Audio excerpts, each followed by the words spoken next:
Hi, everyone. This is acyuta-bhava from Nightlight Astrology, and today I'm taking a look at Mars in the sign of Capricorn. This is part of an ongoing series that I was making last year and into this year called Planets in Profile. I was tracking Venus through all 12 signs, finished that up, and now I'm finishing up Mars in Capricorn, and then next month Aquarius to finish up Mars through all the signs.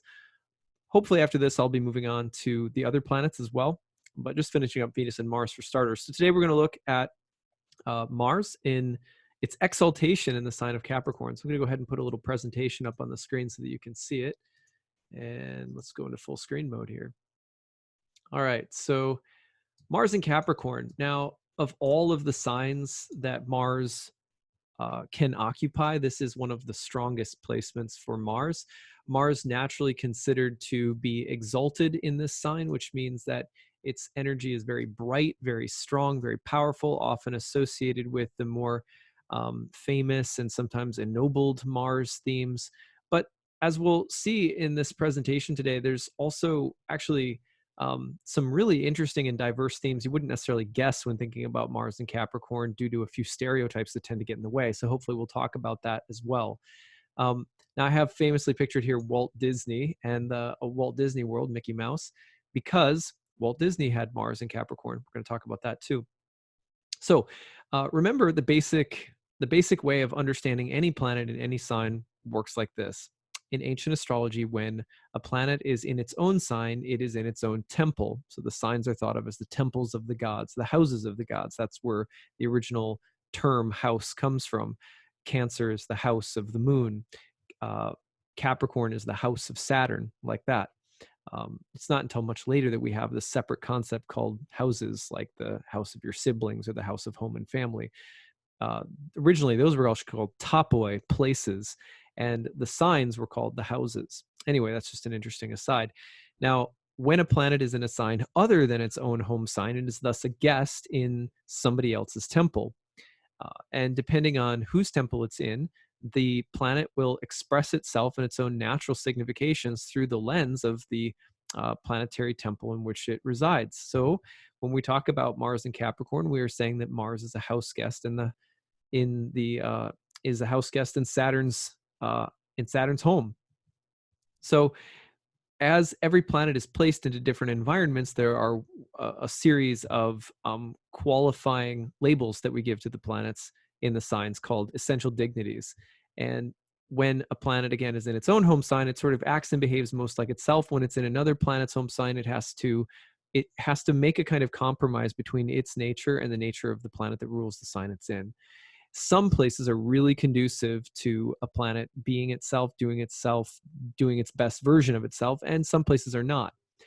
Capricorn, which is the cold, dry, tropical, feminine earth sign of Saturn, is this is the place where Mars is exalted, because Mars in this particular sign has a really good relationship with Saturn.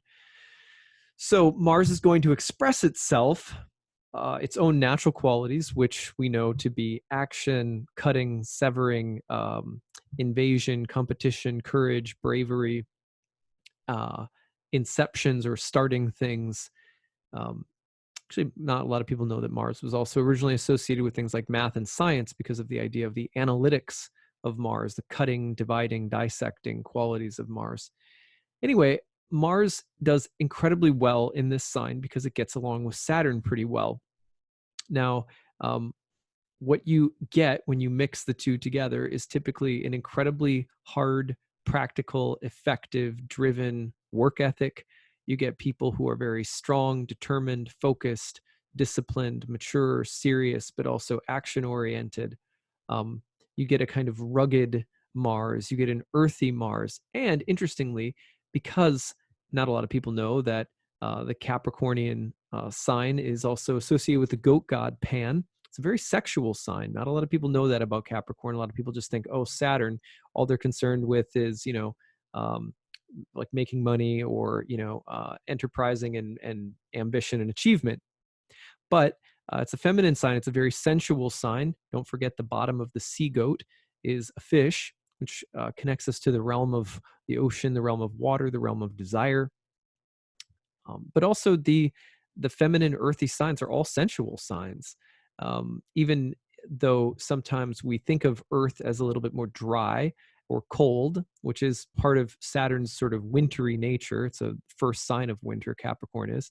But it's also, Saturn was also traditionally associated with melancholy, and melancholy is associated with the imaginative temperament, moody, imaginative, dark, mysterious, and it can be quite sexual in this regard as well. So don't sleep on Capricorn when it comes to a pretty diverse range of significations. Now, when you put Mars in Capricorn, some of the blend of those sensual, mysterious, exotic, dark, edgy, gritty themes will come out, in addition to your typical high achieving, disciplined, focused, practical Mars, Saturn, or sort of earthy significations. It's important to note that Mars in Saturn's sign is going to be expressing itself through the lens of Saturn. This also means that the negative Saturn side, negative Saturnine qualities can come out in Mars's journey through Capricorn. So, for example, one can be a little ruthless, cold, um, detached, and sort of focused so intently on achieving something that one won't, it doesn't matter who loses or who gets hurt in the process. So just that kind of ruthlessness. It can also be the case that Mars in Capricorn can be someone who is possessed by work, someone who is you know almost like workaholism.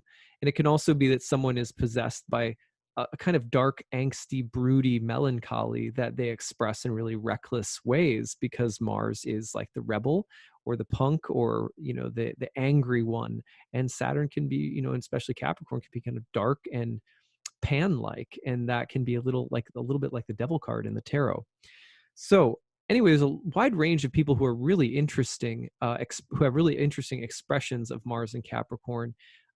And it's not like one consistent theme that you'll see with people who were born with Mars and Capricorn. The other thing to remember is that Capricorn was called the gateway of the gods, whereas its opposite sign, Cancer, was called the gateway of man. And the basic reason for this is that um, Cancer is a place where the life is thought to originate, the soul descending into matter, and the soul coming into spirit, coming into incarnation.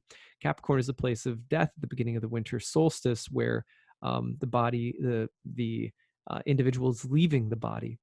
And so the Saturn-Mars combination of rulerships in Capricorn, the domicile rulership being Saturn, the exaltation ruler being Mars, signify the detachment necessary, for example, to leave the body for the sake of spiritual life. For example, you have pictures of, yogis sort of blasting out the crown chakra of their head, and it takes incredible focus, austerity. They're like, they're like Olympians of spiritual life in some ways. So you do have this kind of really intense sense of, um, using one's will to transcend. Saturn is not often thought of as a planet that's related to transcendence, but it is. It always was. Prior to Neptune's existence, Saturn really carries so many of the Neptunian significations in ancient astrology. Um, Everything from melancholy to winter to mystery to um, Saturn being the gateway between the physical and the spiritual. It's the last of the visible planets. I always say this: dimmest, most distant planet sits on the threshold between what we can see and what we can't see. And the Capricornian gateway is, as Saturn is, associated with impermanence, death, and what lies beyond this mortal veil. So Mars in Capricorn also has this kind of transcendent quality to it, which is a little dark and otherworldly and associated with death, but also the kind of steely tenacity that's required to, be a stoic or a yogi or someone who sees beyond the shadows of this world. So it's a very kind of other, can be a very otherworldly Mars. Anyway, we're going to see that as I give you some examples. So let's just talk about a variety of people. You have, like, I'm going to group some of these people together, like Marlon Brando, Brad Pitt, and Robert Pattinson. They are each of them gritty, sort of hardcore Mars-like characters We have several of them playing vampires, right? If you remember the Twilight series and Interview with a Vampire and stuff like that. Marlon Brando, of course, all of them play these kind of edgy, moody, angsty, but very masculine figures. They have a slight, almost like sensitivity and angstiness that lends it's more sensual. But it's mysterious and dark. And that's the kind of masculine quality that you'll see in some of the actors that have the Mars in Capricorn. On the other hand, you have just like straight up hardcore rockers who have like a really dark but sort of poetic edge to them, like Ozzy Osbourne or Patti Smith. I know that they're not at all comparable in some ways. They're very different people and musicians and so forth. But Patti Smith is sort of punk poet.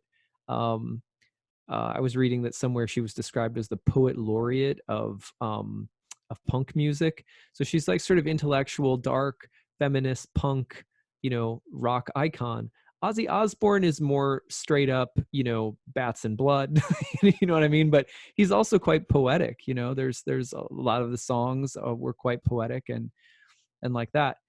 Of course, you have typical, like, very high accomplishing athletes. I don't have mentioned here Steph Curry for Golden State Warriors, one of the greatest, arguably the greatest 3-point shooter of all time in basketball. Neymar, Rafael Nadal, Usain Bolt. So just like very, there's a lot more, but there's very high achieving sort of phenoms who are also known for being really regimented and disciplined with the way that they practice and so forth. So I think that's also really interesting.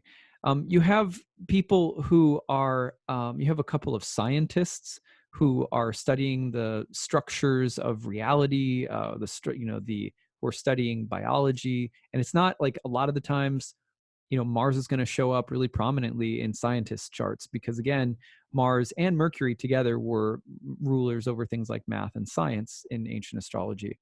Because of the analytical intellect. So Einstein and Louis Pasteur, I hope I said his name correctly, both, really, of course, really, really credible scientists. Then you have this other category of, I want to say that these are like dark, edgy musicians, but they're also very mysterious, sensual, very Pan-like. Remember the goat god? And really otherworldly. And that's the Saturn aspect. We don't always, again, we just forget that Saturn was traditionally related to melancholy, mystery, moodiness, broodiness, darkness, and imaginativeness. And so you have people like Bjork, Lady Gaga, and David Bowie, excuse me. I live in Bowie. So you have Bjork and the likes of Bjork, who are going to make, just this kind of almost like sci-fi pagan poetry. Have you ever heard that? I think it's an album or song by her.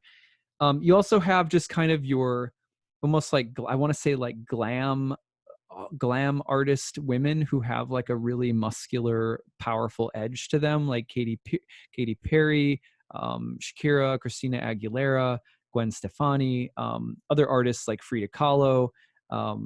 So you have this really, it's just interesting how sensual and erotic and dark Capricorn can be. And when you put Mars in there in a woman's chart, you see the same kind of thing that you see with like Marlon Brando, Brad Pitt, Robert Pattinson, all actors, but you see it playing out in these for example, someone who had a lot of Capricorn energy was J.R.R. Tolkien. So Saturn energy is really good for fantasy because it is a planet that looks distantly at the world with grief or disappointment and imagines something else, imagines a lost time, a lost era, Atlantis. I mean, this is what Saturn is like. We forget the colorful stripes, colorful, mysterious stripes and rings around Saturn.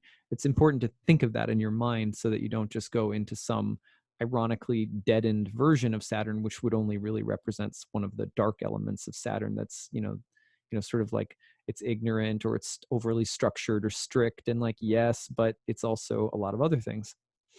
Then you have like your really sort of rough riders, almost like ultra hyper masculine, like Theodore Roosevelt in the Rough Riders, or John Wayne or Ronald Reagan, where there's this sort of like, I don't know, it almost like, Ronald Reagan and Theodore Roosevelt, of course, you have both images of kind of like cowboys, right? Like kind of classical images of masculine, earthy toughness or whatever. Even if it's just a projected image, you get the idea.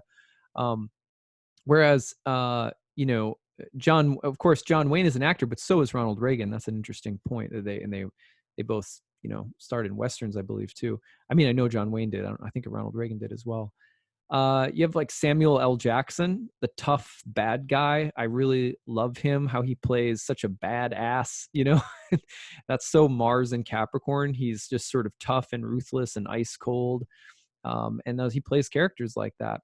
Now you also have um, this really interesting theme that will oftentimes have something to do with being like organized, like figures who are very martial in that they want to. That there's force, there's muscle, there's strength behind their personality and their life path, but they are very disciplined and they make you know it's not an unbridled Mars, in other words, and they often have a message of social change that they want to um, carry forward, like Michael Moore, for example, or who is my other one? I'm looking at my list. Where am I? Rosa Parks, right? So in both cases, you have this idea of the kind of militant resistance and clashes with authority that can be really, really strong, because you have Mars, god of will and force, in a sign, Saturn, that has a lot to do with the status quo, tradition, and authority. And it's not uncommon to see people with Mars and Capricorn either really, like a steam engine going toward traditional worldly authority, rank, mastery, and achievement, or being someone who wants to challenge the status quo, which is a Mars Capricorn kind of dynamic, or a Mars Saturn dynamic. So Michael Moore, Rosa Parks, examples like that. Of course, you also have people who are just really deep and intense intellectuals, like Soren Kierkegaard, where you have, or Aleister Crowley, or who is my other one? Edgar Cayce. I know they're very different, but they all have, like Soren Kierkegaard, of course, is a just sort of brilliant sort of Christian existentialist, if you can imagine such a thing. So he's just very brilliant, but he blends some of the elements of existentialism with the walk of faith, and it has a kind of dark, mysterious Capricornian feeling to it, and it's very forceful. I mean, when you read his books, it's really strong, and it's confrontational. It confronts something in the soul. That was my experience of reading him. I did a senior paper on him in my undergrad in philosophy. Then if you think about there's just like captains of industry who go after like traditional worldly success, and they're, like Jeff Bezos and Amazon. Or if you think about Walt Disney, again, someone who just built an empire. What's really interesting about Walt Disney is he builds this empire, but it's total imagination, and that's, again, such a Capricornian thing. Again, I'll say it again, and I promise I'll shut up soon. the, everyone typically comes up with stereotypes about Capricorn just being sort of worldly, standard, traditional achievement. And the thing is that Capricorn also has a very otherworldly quality to it. It's very imaginative, and it gets very frustrated with the mundane world. Saturn is not so much about the mundane world as it is the boundaries that maintain or keep the status quo, and what lies on the other side, and the complex relationship between the two. Saturn straddles that boundary and implies the relationship between what's on both sides of the boundary. That's why, again, Saturn rules oppositions. So Walt Disney, captain of industry, very successful in traditional sort of American capitalist ways, but Disney World, which is this place that's built on fairy tales. This should give you some idea. Let's see if I missed any on my list. I think I got most of them. Oh, Jerry Lewis and Jim Carrey. That's interesting. Francis Ford Coppola is interesting too. Francis Ford Coppola, of course, known for, the Godfather movies in particular, which are really, just really dark and have to do with the mafia and so forth. So there's, and not just, I'm trying to remember some of the other ones that Francis Ford Coppola has done. Oh, and I'm just like, and of course, I'm just going to forget right at the important moment.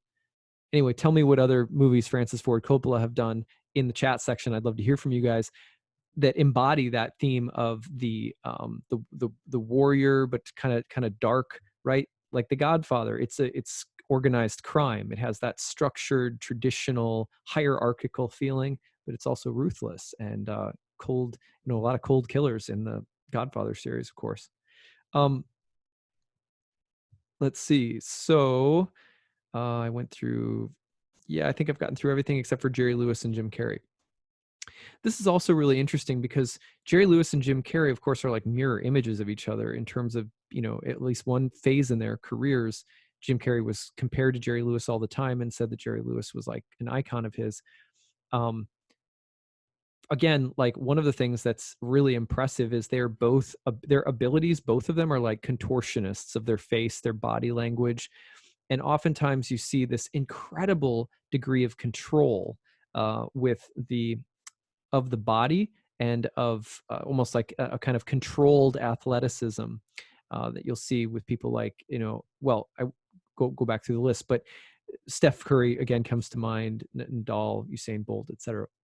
So one of the things that I've heard people comment on with regard to this one is that they're both people who had this incredible, uncanny ability to contort, but ultimately be in control of their body. It's like, as comedians. So that's interesting. The other thing that's there is that they're both really provocative and violent in their humor. So they're both really kind of almost like,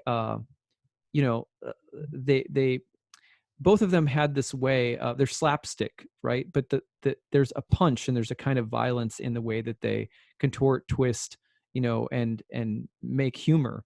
And that almost like that twisted side of them is like, if you think about The Mask, if you ever saw that movie with Jim Carrey, there's a dark edge to both Jerry Lewis and Jim Carrey as well. So I thought those were two really interesting ones. I can't say that I fully understand the, Mars and Capricorn with both of them, but the thing that came to my mind again was their ability to contort and control their bodies in amazing ways, which is definitely a Mars Capricorn thing.